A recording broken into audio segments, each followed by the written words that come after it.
But let's cross to Jerusalem now for the latest on the ground incursion, the expected ground incursion by Israel into Gaza. I'm joined now by Dr Erin Lerman, who's a former Deputy National Security Advisor. He joins me live from just outside Jerusalem. Thanks for joining us, Erin. Thank you, Christian. And I want to commend you for what you said earlier about false moral equivalence. We feel very strongly about that here. Well, it must be just so sickening for you. And if there were 1,400 innocent victims from any other country in the world, nobody would have any trouble honouring them. But you know all too well about this false moral equivalence.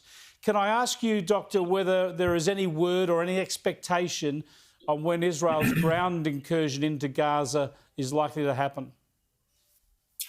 Well, it requires a political decision at the end of the day. Prime Minister Netanyahu has a number of considerations to weigh. There's the hostage situation, obviously, and there's quite a lot of public anguish over this question of how to handle it. He is in constant dialogue with the Americans. There is the possibility of escalation, further escalation, perhaps full-blown conflict in the north. And of course, to decide to actually go and fight in Gaza is not a trivial decision. It's a very densely populated urban area. Many have left at our request, but Hamas has hampered the efforts to evacuate the Gaza City area. And so this is not going to be a simple matter, obviously. At the same time, and every day that passes with the IDF better prepared, with better intelligence, with greater impact on the Hamas deployment inside Gaza City, there are reasons to seek a few more days in which to have an impact. At the same time, it is my very firm belief that there is no turning back from the commitment to destroy Hamas. And to destroy Hamas, we are going to have to go in. We are going to have to flush them out of their tunnels. We're going to have to eliminate their leadership and the backbone of their fighting capacity. Israel can simply not reconstruct the areas devastated by the terrorists unless Hamas is eliminated as a governing authority in Gaza. Yep. And down the road, we would have to look for ways to offer the people of Gaza a different and better future in coordination with other like-minded elements.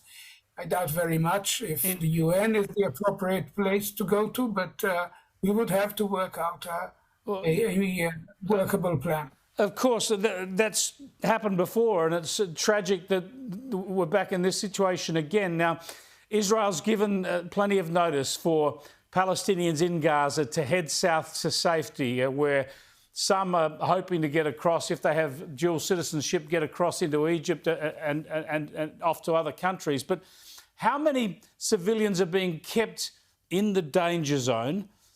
Do you have any idea of how many civilian Palestinians have been killed? Because we simply can't trust the propaganda coming out of Gaza from Hamas, surely. True enough, the Ministry of Health is a Hamas arm and a propaganda tool. We saw this with the El Ali hospital bombing, which was not a bombing, was not a strike. It was a Palestinian Islamic Jihad rocket that fell short.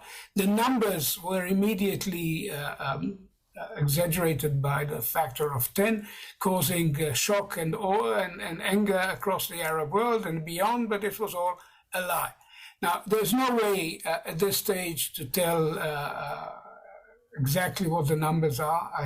Unfortunately, there's no question in my mind that civilians have been killed in Gaza because they are the Hamas operators, and including their fire capacity is embedded deeply inside civilian areas.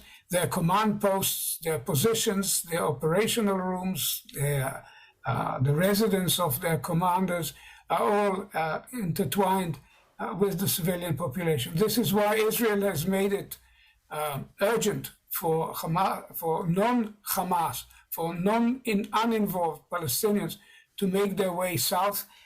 The estimate is that about 2/3 may have done so already, and there's still time for the others to do so. But Hamas, quite cynically and brutally, is trying to actually turn them back and use them as human shields. And there's a point beyond which we cannot do much until we actually go in. Indeed. Thanks so much for joining us, Erin. I appreciate your time. Stay safe. Dr Erin Lerman there, who's a former Deputy National Security Advisor in Israel. Of course, when there is a ground incursion, he says that's inevitable. It does make for a lot more danger for the Israeli Defence Forces. They would be expecting casualties themselves, but it also makes it more likely that they're able to avoid civilian casualties in Gaza. We'll keep an eye on that situation, of course, here on Sky News throughout.